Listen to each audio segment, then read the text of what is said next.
राज्यामध्ये महायुती सरकारच्या शपथविधीच्या तारखांबाबत क्षणाक्षणाला अपडेट्स येत असतानाच शिवसेना भाजपमध्ये खाते वाटपावरून दावे प्रतिदावे समोर येत आहेत। मुख्यमंत्रीपद भाजपकडे गेल्यावर आता शिंदेंची शिवसेना गृह खात्यासाठी आग्रही आहे असं पाहायला मिळतंय। मागच्या सरकारमध्ये जसं गृह खातं उपमुख्यमंत्र्यांकडे होतं त्याच फॉर्म्युल्यानुसार आताही व्हावं अशी मागणी आता शंभूराज देसाईंनी केली आहे। तर संजय शिरसाट यांनी नैसर्गिक नियमाप्रमाणे गृह खातं आमच्याकडेच असेल असा दावा केलाय। यदा कदाचित जर ते भाजपकडे मुख्यमंत्रीपद गेलं तर गृह खातं हे आमच्याकडे असावं हा आमचा आग्रह निश्चित असणार आहे। कारण असं आहे की गेल्या वेळेला सीएम साहेब स्वतः मुख्यमंत्री असताना उपमुख्यमंत्र्यांकडे गृह खातं दिलं होतं, त्याच पद्धतीने हे डिव्हिजन झालं पाहिजे हा नैसर्गिक नियम आहे।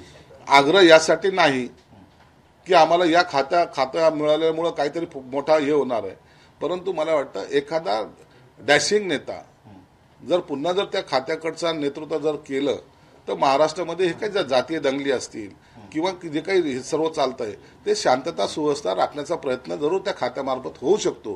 फडणवीस साहेब उपमुख्यमंत्री असताना त्यांच्याकडे गृह विभाग होता, त्यामुळे तेच सूत्र लागू करावं हे साहजिक सगळ्यांचं म्हणणं असणं रास्त आहे। पण याच्या बाबतीतला अंतिम निर्णय मी मगाशी म्हटलं तसं शिंदे साहेब, फडणवीस साहेब, मान्य अजितदादा हे तिघजण बसतील, चर्चा करतील आणि आमचे महायुतीचे दिल्लीतले जे वरिष्ठ नेते आहेत मान्य अमित शाह साहेब, मान्य JP नड्डा साहेब यांच्याबरोबर सल्लामसलत करून त्याच्यावरही मार्ग निघेल।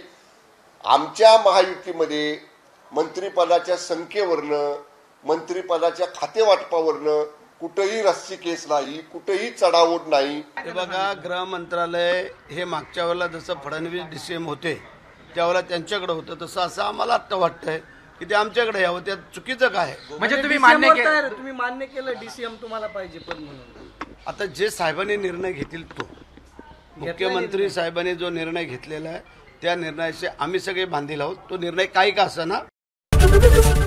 ABP माझा, उघडा डोळे बघा नीट।